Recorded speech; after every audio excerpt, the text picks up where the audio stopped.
Welcome to another Founder Wisdom Pod. We have Zev Barnett with us. Zev is the founder and CEO at Maven Bioscience. He's also a speaker. We're going to talk about cannabis products today, but also about Zev's accomplishments, including more than 6 24-hour races. It's going to be a fun one. This podcast is presented to you by podpire.com. If you want to start or scale or monetize a podcast, go to podpire.com. Zev, welcome to the pod. Tell me a bit more about yourself and what you're up to nowadays. Oh, thank you, Charles. What I'm up to these days is really trying to be as fit as possible while building a world-class veterinary and human science company globally. So that's the short story of it all, but quite complicated when we get into it. Right. And what's your background? How did you get there? My background is I was fortunate as a kid to live in 3 different countries. I was born in the U.S., but then moved to Germany with my parents because my dad was in business, international business, and then after that I moved back to the States, and then I ended up living in Israel, and then came back to the States again, and I actually have to credit the international life plus a liberal arts studies in college for kind of opening up my eyes to global business and different cultures. And that has led me from working in the snowboard industry when I first started in the early 90s, and then ended up actually on Wall Street, where I worked as a trader, which was a wild story in itself. I was on the floor with a couple hundred people in a frenzy every single day, which was a lot of fun. And then 9/11 happened, and that honestly spurred me to move away from New York City, and I ended up in Colorado. And through various entrepreneurial pursuits, I ended up in the hemp industry. I was looking for a commodity type business, and that was difficult out here because this is not a major financial market like New York or London or Paris, etc. And so I actually looked at the fresh produce market. I looked at the seafood market, and I looked at hemp. And this is going back 8 years ago. And I was interviewing for different opportunities in all of those places. And I had been a founder before, so interviewing for a position into a new industry was a little challenging. But I ended up getting hired as a director of sales for a hemp company that was part of a major grower with 2 million square feet of greenhouses. So I said, this is probably a very interesting opportunity, even though it doesn't really make sense to grow indoors. Nevertheless, that started out really great and was going amazing. And then somebody crashed their car into me while I was driving my daughter to a gym practice. Okay. And so I got hurt quite badly, such that I had a brain injury. My vision was affected drastically. I had hurt my neck and my lower spine. And thankfully, I had been exposed to the CBD and cannabis world in terms of relieving pain relief. And so through a course of literally hundreds of doctor's appointments for everything you can imagine, from neurologists and neuro consults to MRIs and X-rays and CAT scans and physical therapy. I used CBD products to help me, and I threw away the pharmaceutical drugs that they prescribed to me. Like, there was only one that I took for a couple of weeks. It was supposed to help with my headache that wasn't going away from the concussion, but that didn't help. So I stopped. And like I said, I switched to just CBD and THC, very low use of THC, but of quite a lot of CBD use. And so Charles, this is where it actually got kind of exciting. While I was hurt, well, basically before I was hurt, I was invited to go speak at a cannabis science conference in Tel Aviv, which was called Canatech.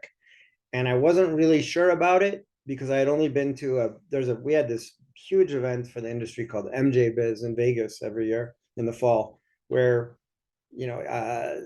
it went from 500 people in 2014 to over 30,000 people by about 2018. Anyway, I was invited to a smaller conference in Israel. Because I was hurt and I couldn't go to work, the company I was working for fired me. So that was not cool at all. But I went to the conference in Israel and came back with a mission to launch my own business. So that's how that happened. That's how Maven happened. I went to a conference, saw the opportunity, and launched this business. So that was back 7 years ago. And there's a whole lot of stuff that's happened between them. But in the meantime, like I was telling you before, I was a avid ski racer, and I competed in a bunch of different endurance. I was an endurance athlete, I guess is the best way to put it, right? With triathlons, excuse me, which I did about 10 different triathlons, regular sprint races, Olympic distance races, a half Ironman in Boulder, Colorado, up at altitude. I did an Xterra race, which was phenomenal out in the mountains where we ran through the woods, swam in an ice cold lake, and then rode a mountain bike. So I think I set my fastest swim time ever because the water was like 50 degrees. I was paddling furiously. Anyway, There you go. all of that, anyway, all of that is fun. And I think it's it's like a good precursor to building a business, because building businesses is hard. I'm sure you talk to lots of people who are probably business owners, and you have to pace yourself and not freak out because things don't happen immediately. Like it takes time to put everything in motion. And that's very much what it was like, especially in like a half Ironman. And then there was the other part, which was the auto racing. I've had a track car since the 90s. And at one point I even had a business called Avalon Motorsports, where we basically brought in parts from Europe that were put, as an example, the M3 that was sold in Europe in the late 90s, the E36 M3 was faster in Germany than it was in the US. They watered it down. So we were bringing in parts for the motors and software to make cars faster here. So we built a car, turned out to be a great show car, and then that car got invited to compete in races, and we used to take it to California to race it regularly. And it was in the SEMA show, which is the big industry show, Specialty Equipment Manufacturers Association, every fall. It's like 2 million square feet of wheels and trucks and hot rods and everything you can imagine. Every company in the aftermarket for cars shows up there. So we ended up with a show car and a race car. And then I ended up getting recruited onto a race team with 4 drivers and a pit crew. And I've done 6 races so far. Usually it starts 8 o'clock Saturday morning and ends Sunday at 8 o'clock in the morning. So I've had some fabulous experiences. I remember vividly being in the car, getting into the car as the sun was going down Saturday night. And I've been in the car at sunrise on Sunday as it's coming up. And I can tell you one time I pulled out of the pits onto the racetrack at about 2 a.m. And I'm not sure if you ever sat in a race car, but the mirror is about 18 inches long and it's fixed up on the top of the windshield. It's not a small mirror, and it's convex. And so when you are looking behind you, you can see across the track. Well, anyway, I pulled out onto the track at about 2 a.m, and it would look like Star Wars. There were lights hitting me from every direction, and I had no idea where the cars were around me. So I was panicked. So I just stayed in the center of the track, kept my pace, and let everybody pass me.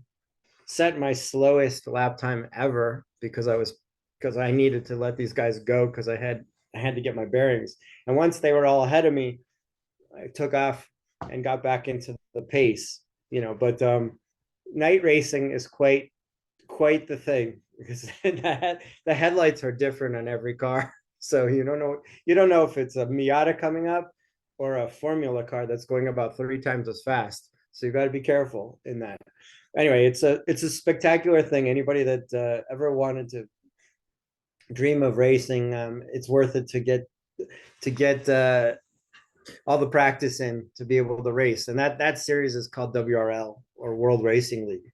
And it's as serious as you can get before you go pro, basically. All right. So you have a pit crew, you have a team, you usually have an extra car, you have spares, you have drivers to rotate, because you can only really handle 2 or 2.5 hours in the car before your body turns to jello. So What did you learn from these experiences? Like, what lessons did you bring back to your business? I think it's all about looking ahead and trying to figure out what can you do differently to make your mission successful, right? And I think that's very important, considering that the hemp and cannabis industries have really been crushed. There's been a very big compression in both businesses over the last 5 years. It started around in the hemp and CBD space around 2019. There's too many people going in and too much money, and the labs people were building were too big. There was just too much of everything and not enough specialization. So we started looking to specialize back then with products that were not typical, and to stay lean and keep innovating. And so I think, once again, on that same theme, we had to figure out how to differentiate ourselves and how to prove that we were different. Okay. So I feel like it's all overlaid onto the endurance, like this endurance racing that I had to do, because of the mental, the thing that you have to think about when you're doing a car race, or even the triathlon, where it's a 24-hour race. It's all in your head. It's all mental. You can push your body to do marvelous things, but it's all mental. Like, you have to pace yourself. You have to think about preserving your body or preserving the car over the 24-hour period. And in the business, it's the same thing. It's about a longer cycle, how to differentiate yourself and create a long-term plan that's successful. So for us, I can jump into that for a second. One thing that we're doing that's very different is we are working with a foundation of veterinarians who are trying to advance science. And the thing that's important is that there's a status quo with treating humans and animals with pharmaceutical drugs, and that status quo is not necessarily satisfactory to many people. Many people are not necessarily happy with the results that they're achieving treating issues with either their own body or their pet. And what I'm talking about is, let's say, as an example, you get epilepsy, Okay, take epilepsy. People get it and animals get it, and most of the time, that is a diagnosis that stays with them forever. Okay, and it's hard to treat, and there's generally lots and lots of drugs applied to try to get it under control. Same thing with migraines. Migraines are an issue that just plague people interminably, right? And there's people, people try many different drugs. And the problem is often when you have a condition that just lasts on and on and on, you get resistant to drugs. Okay, so what's happened is now we're finding out that we have incredible researchers coming out of Hebrew University in Jerusalem that took the cannabis plant and dissected it into all the different parts, and there's clinical trials that are being done. There are trials going on now, but there have been trials going on for the last 20 years that have indicated that we can solve things like infections in a diabetic's leg, or treat Crohn's disease in someone's stomach and intestines, or treat cancer, breast cancer, with cannabis. And so this is a whole new world. It's a whole new world. It's not new to a lot of people, but in general, the world does not know about this. It's like the best kept these are like the best kept public secrets in the world. Okay. And so this, Charles, is also a marathon, trying to find out how we can take this information, apply it, and not, let's say in the US, we have to be very careful because we can't operate with that information here because of the FDA. They've built up a structure that doesn't make it achievable. We'd have to raise hundreds of millions of dollars to do trials to prove something that's already proven in another part of the world, right? Which doesn't make sense. So what we're doing is we're going to other places where we can keep achieving these goals, which is spreading this innovation and novel treatments for medical applications. So I also think about this as, hugely beneficial to endurance athletes, like we were talking about before, because my God, like to have a salve or a CBD lotion that you can put on your sore legs after training all week is a godsend. Like I didn't have that before. We would do ice baths, which is horrible. I don't know, Charles, have you ever been in an ice bath? I love ice baths. So Don't you like pain? yeah, yeah, we talked about that. We both share the acceptance of pain. Yeah. I don't know. I don't think I love it. It's okay. I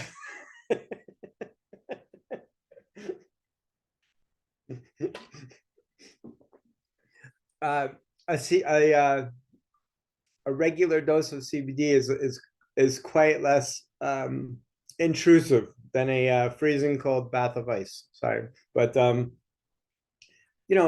of it, like I said, all of it applies to this long-term development, long-term thinking about how to make change and how to be better, right? How to improve the condition. So that's what my mission is now. And I also balance that with my long-term recovery from the car accident, because I can't do everything that I did before. I can't run on concrete. I can run a little bit on soft grass, for instance. I've run on a golf course.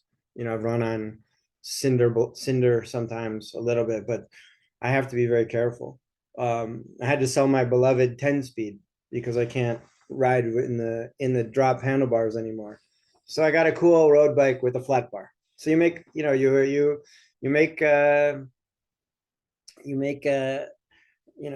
changes that are acceptable. One of the really awesome things that we can probably be relate on also is that the business has taken me to all these places I had never been before, which is marvelous.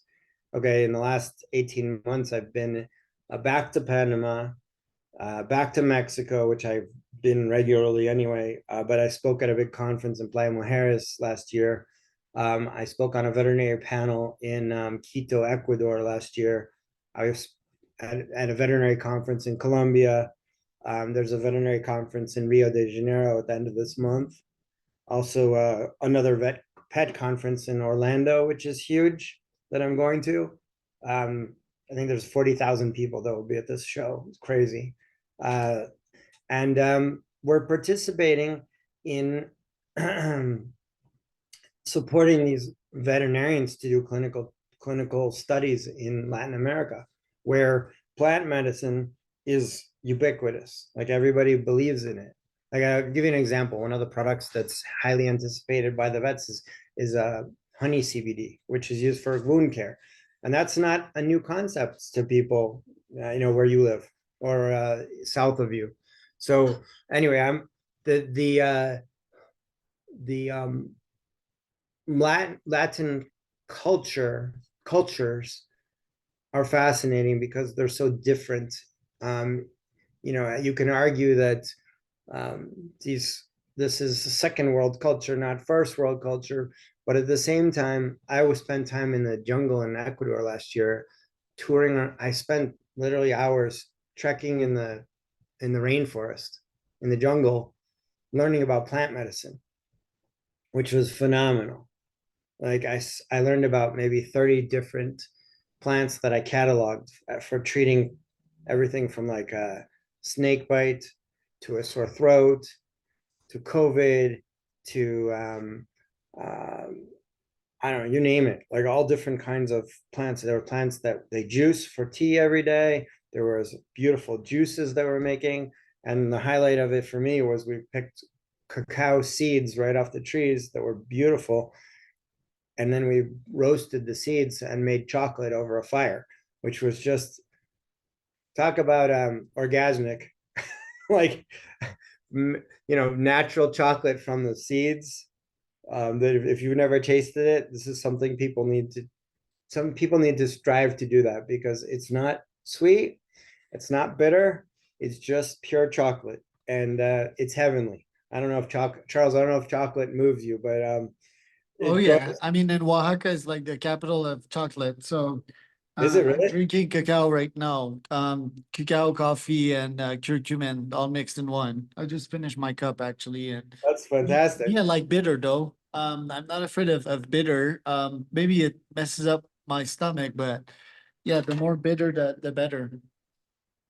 So that's interesting. But anyway, this was a marvelous thing. One of the big takeaways that I love from this was that I was touring with with a friend I made named Efrain, who's a Quechua Indian. Okay, and there were other tour guides from the local high school, two young girls who would trek with us in the jungle and to learn hospitality. It was amazing. It was an amazing time, and a friend was showing me that everything they need to live is in the jungle. Okay, and we looked at ancient carvings. We looked at vines hanging out from the trees that they used to tie the walls together. We looked at the fruit that they eat. We looked at all kinds of materials. We walked in the Amazon River and we found stones with marble and diamond crystals in them. We found everything you could imagine. And I actually went into sort of a state of shock, because I was, this thought that they don't need anything else from the world except for what's there in the jungle, right? And they're living in cabins in the jungle that are fine. They're fine. The only sign that they had of the current world is a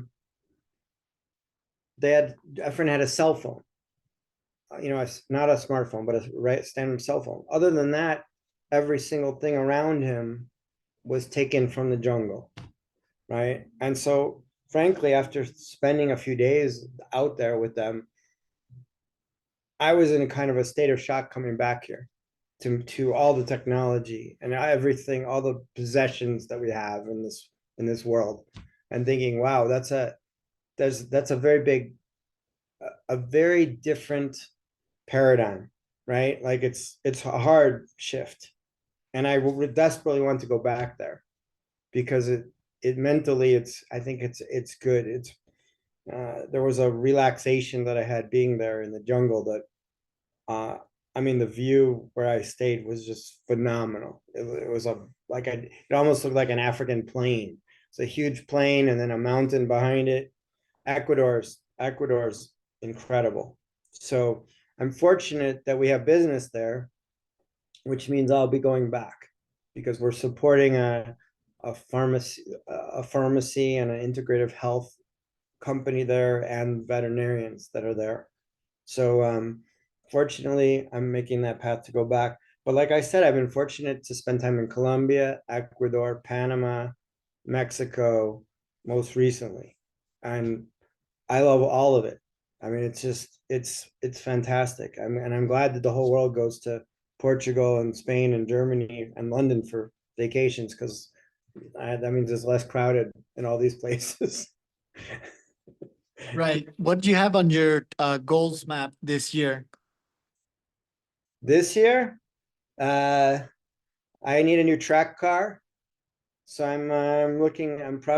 I had ordered a Lotus Emira, which I was very excited about 3 years ago, but it never came, and they only started delivering them this week. I put a deposit on it in July of 21, so I canceled that, and I decided that I'm probably going to get a Corvette, because it's a relatively inexpensive to put bigger brakes and huge sticky tires on that and just drive the balls off of it.